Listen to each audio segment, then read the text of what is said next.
नमस्कार दोस्तों, आप सभी का स्वागत है मेरे YouTube चैनल रवि सलानी पर। जैसे कि आप जानते हैं कि मैंने आपको जो कल आपको संडे की जो हमने कल बताया था, मैंने आपको स्ट्रेटजी बताई थी कि मैं आने वाले इस वीक में आपको क्या क्या पढ़ाऊंगा। तो इसी संदर्भ में मैं आज आपको मैंने बताया था कि मैं अजय रावत के आपको जो अजय रावत की पुस्तक है उसके 2 पार्ट पढ़ा चुका हूँ और आज मैं आपके सामने तीसरा पार्ट लेके आया हूँ, क्योंकि जो अजय रावत की पुस्तक है उत्तराखंड के एग्जाम में लगभग काफ़ी क्वेश्चन इससे पूछे जाते हैं और यूकेएसएससी भी इसको एक ऑथेंटिक किताब मानती है। तो जिस कारण से मुझे इस पर क्या वीडियो बनानी पड़ रही है, तो मैं इस किताब को क्या पूरी कंप्लीट करूंगा एक बार। उसके बाद पश्चात ही इधर उधर तमाम प्रकार की किताबें उत्तराखंड उनको पढ़ाऊंगा। तो इसी संदर्भ में हम अजय रावत के 2 पार्ट पढ़ चुके हैं और आज पढ़ेंगे हम आपका कौन सा तीसरा पार्ट अजय रावत का। अब हमने जो अंतिम समय में पढ़ा था, अंतिम समय में हमने जो पढ़ा था क्या आदि ऐतिहासिक काल और आदि ऐतिहासिक काल में हमने पढ़ा था जो तुम्हारे पास क्या होते हैं साहित्यिक स्रोत थे, उन साहित्यिक स्रोतों के बारे में हमने पढ़ा था। और उससे पहले हमने प्राग ऐतिहासिक और जो ऐतिहासिक काल है उनके बारे में थोड़ा बहुत क्या जानकारी प्राप्त की थी। अब आज जो हमारा सबसे प्रमुख जो वंश है वो मैंने बताया था आपको अजय रावत में, जो पिछली वीडियो है पार्ट 2 अजय रावत का, आप उसको देख लेना। और मैंने आपको पार्ट 2 में लास्ट टाइम कहा था कि मैं आपको पढ़ाऊंगा कौन सा वंश, कुडिंद वंश। कौन सा वंश? कुडिंद वंश, ठीक है ना। कौन सा वंश? कुडिंद वंश। अब आप जानते हैं ये उत्तराखंड की पहली क्या है राजनीतिक शक्ति है।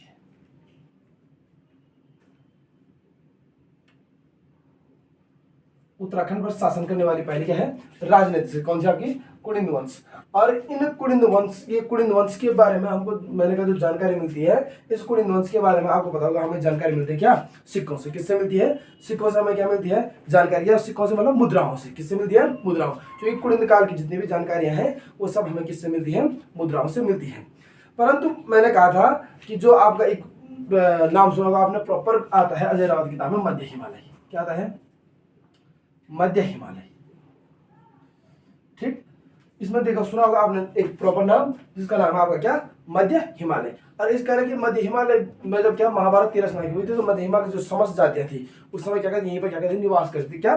जो मध्य हिमालय की जो समस्त जातियां थी मैंने कहा उस समय यहीं पर क्या कहते निवास करती। किस समय? महाभारत काल में। किस काल में? महाभारत काल की समस्त जातियों का निवास, महाभारत काल की समस्त जातियों का निवास होगा क्या मध्य हिमालय।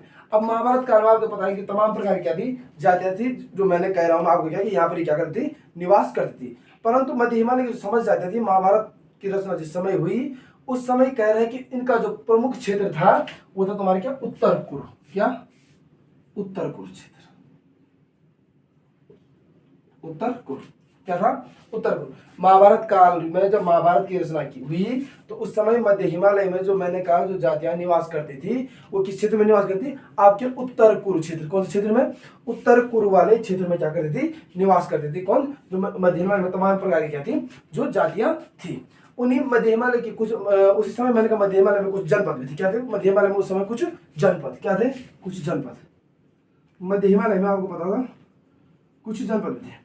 मैंने कहा मध्य हिमालय के समय निवास, जब महाभारत की रचना हुई तो महाभारत की रचना के समय मध्य हिमालय में निवास करने वाले जो कुछ प्रमुख जाति थे वो किस में निवास करती? उत्तर पूर्व वाले क्षेत्र में क्या करती निवास करती। और इस क्षेत्र में मैंने कहा कुछ क्या थे आपके जनपद भी थे, जिनमें से आप कहा था कालकूट, कुलून और कली। क्या आता है?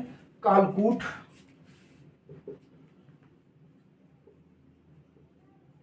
कुलून और कली। क्या आता है? कालकूट, कुलून और कली। क्या क्या था? कालकूट, कुलून और कली। एक आता है युगंधर, कालकूट, कुलून, कली, युगंधर, रंको और भारद्वाज। कौन? रंको और भारद्वाज।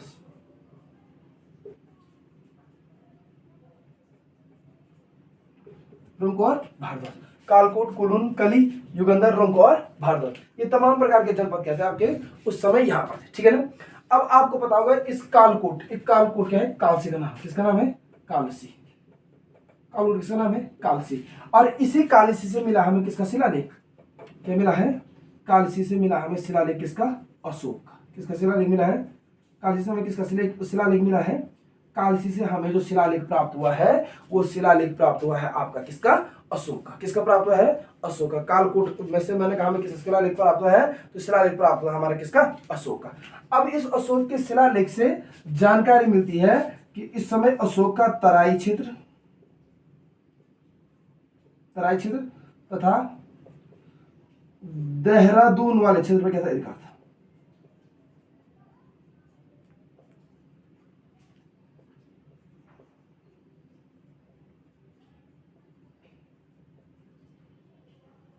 तराई क्षेत्र और देहरादून वाले क्षेत्र में क्या था, अधिकार था।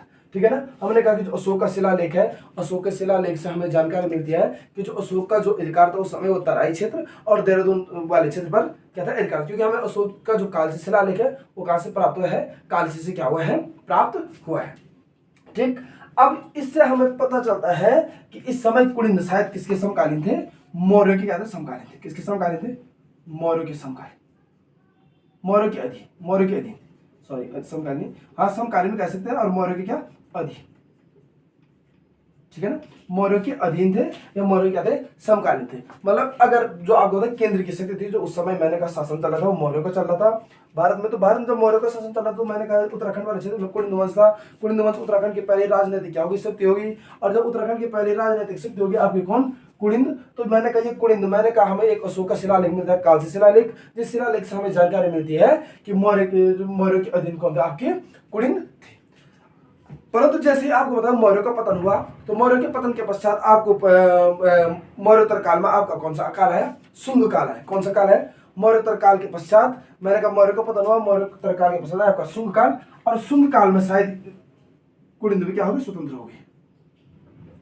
शुंग काल में कुलिंद भी क्या होगी, स्वतंत्र होगी। शुंग काल में कुलिंद क्या होगी, स्वतंत्र होगी। शुंग काल में क्या होंगे, कुलिंद भी स्वतंत्र। आप जानते हैं क्योंकि आपको पता है कि मौर्य वंश का अंतिम सम्राट था, उसकी हत्या किसी पुष्यमित्र शुंग ने की थी, और पुष्यमित्र शुंग ने की थी उसने किस वंश की नींव डाली, शुंग वंश की क्या डाली, नींव डाली थी। तो जब शुंग वंश की नींव डाली तो शुंग वंश आपको पता है कि एक देशी राज्य था जिसने क्या भारत में केंद्र में अपनी शक्ति स्थापित नहीं कर पाया, क्योंकि इनके साथ विदेशी भी थे। तो तमाम प्रकार की मैंने जो जानकारी हमको मिली है कालसी से मिली है, और कालसी मैंने कहा मौर्योत्तर काल में आपको आया एक वंश शुंग वंश। इस शुंग वंश से जानकारी मिलती है कि उस समय आपके कौन जो कुलिंद थे वो क्या हो गए थे, स्वतंत्र हो गए थे। इतना आप सभी लोग समझ गए होंगे। अब आपको पता होगा जो कुलिंद है, कुलिंद जैसे ही कुलिंद स्वतंत्र हो गए तो कुलिंदों की जो जानकारी मिलती है हमें, क्या मिलती है, मैंने क्या कहा, कुलिंद वंश की जो जानकारी मिलती है हमें वो मिलती है आपकी मुद्राओं से। किससे मिलती है, कुलिंद वंश की जानकारी। कुलिंद वंश की जानकारी हमें किससे मिलती है, मुद्राओं से। और आपको पता होगा जो कुलिंद, कुलिंदों ने कितने प्रकार की मुद्राएं जाएगी, 3 प्रकार की। कितने प्रकार की, 3 प्रकार की कुलिंदों ने क्या की, मुद्राएं जारी की। कितने प्रकार की मुद्राएं जारी की कुलिंदों ने, 3 प्रकार की। सबसे पहली मुद्रा थी इनकी अमोघभूति प्रकार,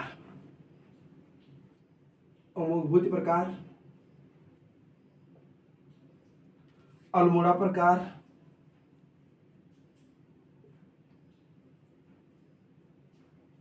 अमोघभूति प्रकार, अल्मोड़ा प्रकार, और तीसरा प्रकार था आपका कौन सा, चत्रेश्वर या चित्रेश्वर, जो भी लिखता आप, चत्रेश्वर।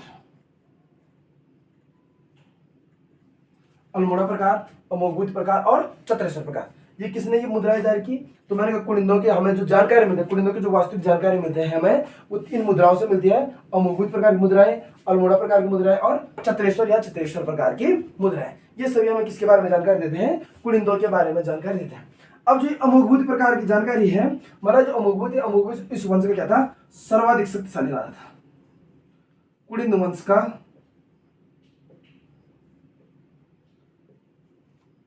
सर्वाधिक शक्तिशाली राजा, कुलिंद वंश का सर्वाधिक शक्तिशाली राजा कौन था, आपका अमोघभूति था। और इसने कैसे अपने नाम पर क्या चलाई थी, मुद्राएं चलाई थी। वही शासक मुद्रा चला सकता है जो अपने आप में क्या हो, सर्वाधिक शक्तिशाली हो। और इसने 2 प्रकार चलाई थी, एक चलाई थी इसने रजत मुद्रा, और दूसरी चलाई थी इसने कौन सी, ताम्र मुद्रा। रजत मुद्राएं व ताम्र मुद्राएं चलाई थी किसने, अमोघभूति ने। किसने चलाई थी, अमोघभूति ने रजत व ताम्र मुद्राएं। और इन मुद्राओं में जो लिपि थी वो कौन सी थी,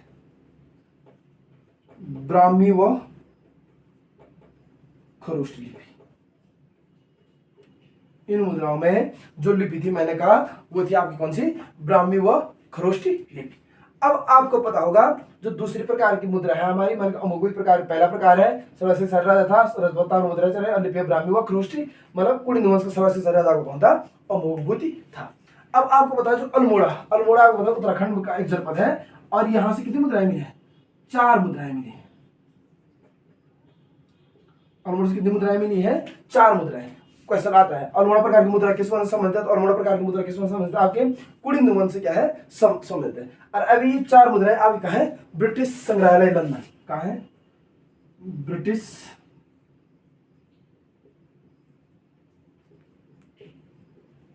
संग्रहालय, ठीक है ना। जो आपकी अल्मोड़ा प्रकार की मुद्रा है, ये मैंने कहा आपको 4 मुद्राएं मिली, और ये 4 मुद्राएं आपके कहां है, आपके ब्रिटिश संग्रहालय क्या, लंदन में। परंतु कहता है कि जो आपकी कुलिंदों की मुद्रा है ये कत्यूर घाटी से मिली है। कितनी मुद्रा है, लगभग आपके जो कुलिंदों की जो मुद्राएं हैं 54 मुद्राएं, कितनी मुद्राएं,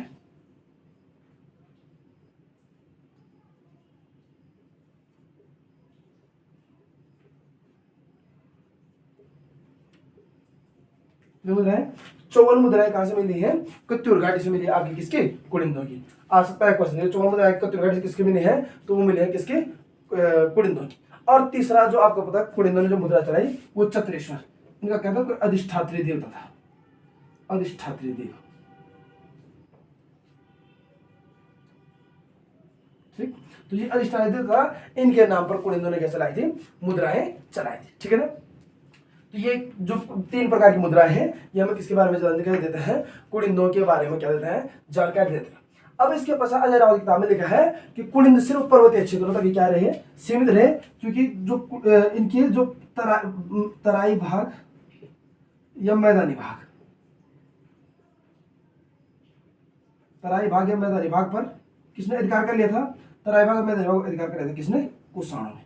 किसने अधिकार कर लिया था, कुषाणों, ठीक है ना। किसने अधिकार कर लिया था, कुषाणों ने। और एक समय के पश्चात जब कुषाणों का भी क्या हो गया, यहाँ से पतन हो गया, क्या हो गया, जब कुषाणों का भी यहाँ से क्या हो गया, पतन हो गया। तो कुषाणों के पतन के पश्चात, कुषाणों का यहाँ से पतन हो गया, तो कुषाणों के पतन के पश्चात फिर कुलीन शक्ति का क्या हो गया, विस्तार होता गया, मतलब कुलीन शक्ति काफी देर तक उत्तराखंड में शासन करती रही। कुषाणों का पतन हुआ तो पहले कुलिंद स्वयं थे, कुलिंद पहले मौर्य के दिन थे, मौर्य के दिन के पश्चात मैंने कहा इन पर शुंग काल में सुंदर हुए, फिर शुंगों के पश्चात मैंने कहा इनके तराई क्षेत्र पर कुषाणों ने अधिकार किया, और कुषाणों ने अधिकार किया, और एक समय पश्चात कुषाणों का भी यहाँ से पतन हो गया, और उसके पश्चात क्या फिर कुलिंद शक्ति अपना क्या साम्राज्य विस्तार थोड़ा बहुत क्या करती रही। अब इतनी तो जानकारी हमारे पास ये है, परंतु अभी भी आपको बता दो जो मध्य हिमालय में हमारे पास क्या है, अन्य राजवंशों की क्या मिलती है, जानकारी मिलती है, वो किससे मिलती है, मुद्राओं व अभिलेखों से मिलते हैं। मध्य हिमालय में, मध्य हिमालय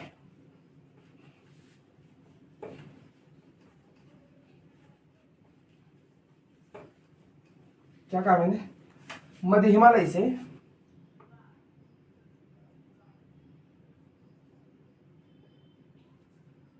मध्य हिमालय के अन्य राजवंशों की जानकारी, अन्य राजवंशों की जानकारी, मध्य हिमालय के अन्य राजवंशों की जानकारी अभी भी क्या मिलता है, हमें मुद्राओं से मिलती है, या फिर किससे मिलेगी, या फिर अभिलेखों से मिलती है। क्या कहा मैंने, मध्य हिमालय की क्या अन्य राजाओं की जानकारी मैंने क्या, तो हम किससे मिलेगी, मुद्राओं से मिलती है, या किससे मिलती है, अभिलेखों से मिलती है। और इन्हीं में आपको पता होगा जो आपका पहला जो राजवंश आपका कौन है, योधेय, कौन है, योधेय। कौन सा राजवंश आपका, योधेय। कौन सा राजवंश है, योधेय। लगभग 3री-4थी शताब्दी में क्या था, योधेय, 3री-4थी शताब्दी, 3री या 4थी शताब्दी में क्या थे, शक्तिशाली थे योधे। कौन थे शक्तिशाली, योधे। 3री-4थी शताब्दी में मैंने कहा जो आपके योद्धे थे ये क्या थे, शक्तिशाली थे। उसके तदपश्चात आपको मैंने बताया होगा दूसरा जो आपका आता है वो आता है कौन, आपका परवर्ती कुलिन।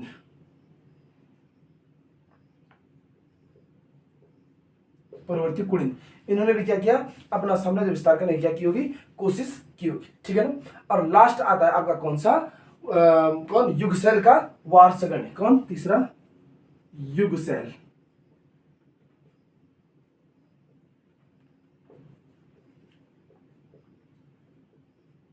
युगसेल का वारसगण कौन सा वंश, युगसेल का वारसगण जिस वंश का नाम आपको कौन सा वंश, गोत्रीय वंश। कौन सा वंश,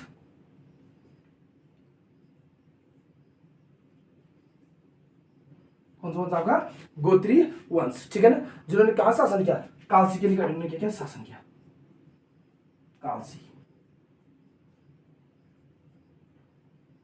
निकट इन्होंने शासन किया। किसके निकट शासन किया, कालसी के निकट। कौन सा, युगसेल का वारसगण वंश जिन्होंने क्या, कालसी के निकट क्या किया, इन्होंने शासन किया। अब कहते हैं कि इस वंश का सर्वाधिक शक्तिशाली शासक था कौन, सीलवर्मन। इस वंश का सर्वाधिक जो शक्तिशाली शासक था आपका, उसका नाम था क्या, सीलवर्मन। और इसने कह रहा है कि यमुना के तट पर क्या किया था, अश्वमेध यज्ञ किया था। यमुना के तट पर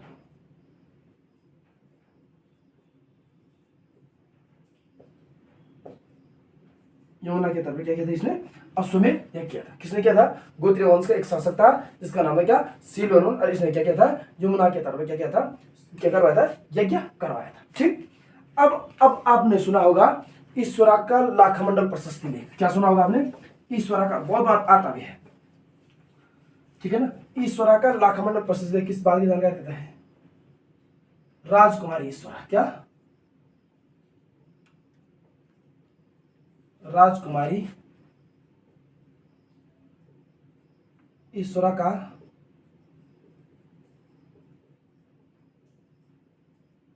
लाखमंडल प्रशस्ति लेख।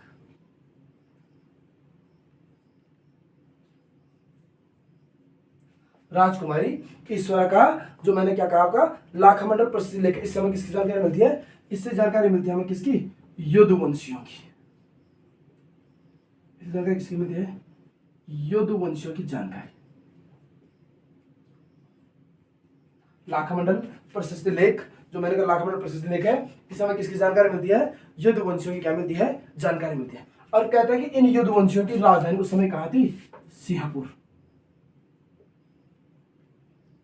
यदुवंशियों की जो राजधानी थी अब वो कहाँ थी, सिंहपुर। ठीक है, लाखमंडल जो राजकुमार ईश्वरा, जो राजकुमार ईश्वरा है, ईश्वरा के लाखमंडल प्रशस्ति लेख से हमें यदुवंशियों की जानकारी मिलती है। और कहते हैं कि यदुवंशी की जो राजधानी थी उस समय कहाँ पर थी, वो कहाँ पर थी आपकी, सिंहपुर में थी। कहाँ पर थी, सिंहपुर में। ठीक है ना, अब आपने इतना पढ़ा। अब यदुवंशियों की जानकारी कि भाई, पर यहाँ पर कहते हैं कि यहाँ पर जो 11 पीढ़ी, कितने पीढ़ी, 11 पीढ़ी के 12 शासकों ने शासन किया। कितने, 11 पीढ़ियों के, ये लाखमंडल प्रशस्ति लेख जानकारी है, 11 पीढ़ियों के 12 शासक, 11 पीढ़ी के 12 शासकों के बारे में क्या मिलती है, जानकारी मिलती है। 11 पीढ़ी के 12 शासकों ने क्या किया, शासन किया। 11 पीढ़ी के 12 शासकों ने कहां पर शासन किया आपका, तो कह रहे हैं यहां सिंहपुर में इन्होंने क्या किया, शासन किया। ठीक है ना, अब उसके पश्चात आपको पता होगा, इस लाखमंडल प्रशस्ति लेख यदुवंशियों के पश्चात आपको पता होगा मध्य हिमालय में 6वीं शताब्दी में किसने शासन किया, नागों ने। 6वीं 7वीं शताब्दी में मध्य हिमालय में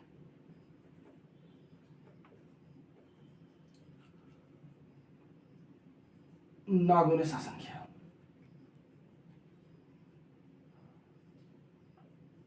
मध्य किसने शासन किया, 6वीं शताब्दी में, मतलब मध्य हिमालय में किसने शासन किया, नागों ने शासन किया। और इन नागों के शासन की पुष्टि में किससे होती है, त्रिशूल लेख से। किससे होती है, नागों के शासन की पुष्टि होती है हमें किससे, त्रिशूल लेख से। अब आपके पता आपके पास जो त्रिशूल लेख है वो है आपका कौन सा, गोपेश्वर का त्रिशूल लेख। कौन सा है, गोपेश्वर का त्रिशूल लेख। और गोपेश्वर का त्रिशूल लेख आपको पता होगा, मैं गोपेश्वर से प्रॉपर, मैं क्या हूँ, गोपेश्वर से हूँ, इसलिए मैं जानता हूँ, मैंने वहां पर देखा है। जो गोपेश्वर का त्रिशूल लेख है वो है आपका किस मंदिर में, गोपीनाथ मंदिर में। किस मंदिर में है, त्रिशूल लेख है आपका, मैंने कहा नागों के निवास की पुष्टि करता है यहाँ पर। और यहाँ पर जो मैंने कहा गोपेश्वर का एक त्रिशूल लेख है जो कहाँ पर आपके किस मंदिर में, गोपीनाथ मंदिर है। अब जो गोपेश्वर त्रिशूल लेख है इस पर 4 राजाओं के बारे में जानकारी। कितने राजा, 4 राजाओं का क्या इसमें वर्णन है। सर्वप्रथम हो गया आपका गणपति नाग। कौन सा नाग? गणपति नाग। दूसरा हो गया आपका अंशु नाग।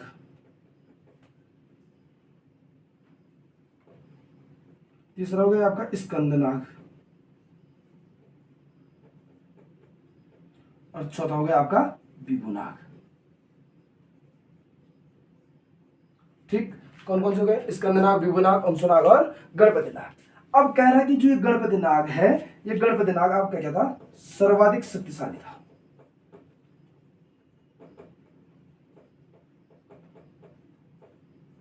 गणपति नाग क्या था आपका? सर्वाधिक शक्तिशाली। अब सर्वाधिक शक्तिशाली होने का प्रमाण क्या है हमारे पास? क्योंकि इसने क्या किया था? अपना साम्राज्य विस्तार।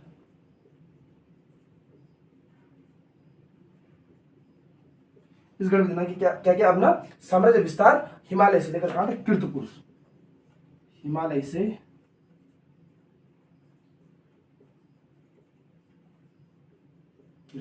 ठीक है, हिमालय से कीर्तपुर तक। तो 6वीं शताब्दी में मैंने कहा मध्य में नागों ने शासन किया और इन नागों के निवास की पुष्टि करता हमारे पास जो जानकारी है वो कैसे मिलती है? त्रिशूल लेख से। और त्रिशूल लेख आपको पता है हमारे पास कौन सा है? गोपेश्वर का त्रिशूल लेख। गोपेश्वर के गोपीनाथ मंदिर में आपका त्रिशूल लेख है, जिसमें मैंने कहा 4 नाग राजाओं के बारे में जानकारी मिली है। वो 4 नाग राजा आपका पहला गणपति नाग, दूसरा अंशु नाग, तीसरा स्कंद नाग और चौथा है विभु नाग। इनमें से गणपति नाग आपका क्या था? सर्वाधिक शक्तिशाली था।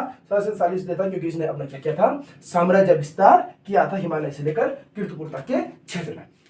तो ये थे दोस्तों आपके क्या? कुलिंदों के बारे में थोड़ा बहुत जानकारी, और नागवंश के बारे में, और थोड़ा बहुत यादवों के, यदुवंशियों के बारे में जानकारी।